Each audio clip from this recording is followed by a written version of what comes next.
봄이면 알레르기 때문에 괴로워하는 분들 많을 텐데요. 꽃가루 탓인 줄 알았던 알레르기 증상의 원인이 집 안에 있을 수 있다고 합니다. 주범은 바로 진먼지 진드기인데요. 어떻게 관리해야 할까요?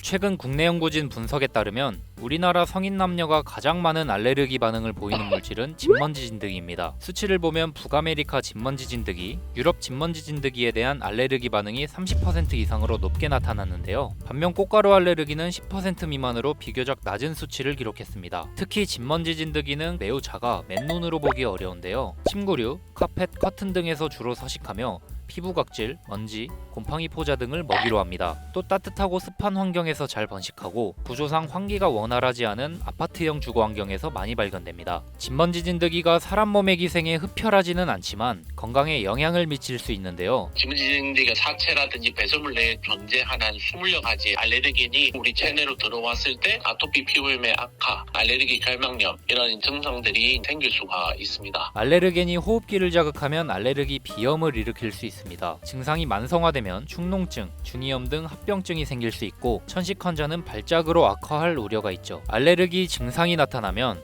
스테로이드, 항히스타민 성분 약을 먹어야 합니다. 약국에서도 알레르기 약을 살 수 있지만 주기적인 관리가 필요하다면 병원을 찾는 게 좋습니다. 병원에서는 피부 반응 시험과 체열 검사를 통해 증상을 발현시키는 원인 물질을 찾을 수 있는데요. 정도가 심하면 면역 치료를 처방하기도 합니다. 알레르기가 강하게 나타나는 환자들인 경우에 있어서는 진먼지 진드기를 소량 투여를 함으로 해서 체질을 변화시킬 수 있는 방법도 제시해 볼 수가 있겠습니다. 예방을 위해선 진먼지 진드기에 노출되지 않도록 하는 게 가장 중요한데요. 진먼지 진드기는 습도가 50% 이상인 환경에서 활동적이기 때문에 실내 습도를 40% 이하로 유지할 필요가 있습니다. 침구류, 카펫, 담요 등은 1-2주에 한 번씩 55도 이상 온수로 세탁하고 햇볕에 충분히 말리는 게 좋습니다. 진먼지 진드기가 침투할 수 없는 특수 침대 커버를 사용하고 커튼 대신 블라인드를 사용하는 것도 방법입니다. 또 자주 환기하고 주기적으로 청소해 먼지를 없애는 등 위생 관리를 철저히 해야 합니다. 진먼지 진드기의 활동 시간 영역대가 저녁이라든지 밤, 배설물이 많이 배출될 수 있는 시기이기 때문에 아침에 일어나자마자 환기도 시키지 않은 상태에서 이불을 푼다든지 그런 부분은 조금 주의를 해서 관리를 해야 되지 않겠나 싶습니다.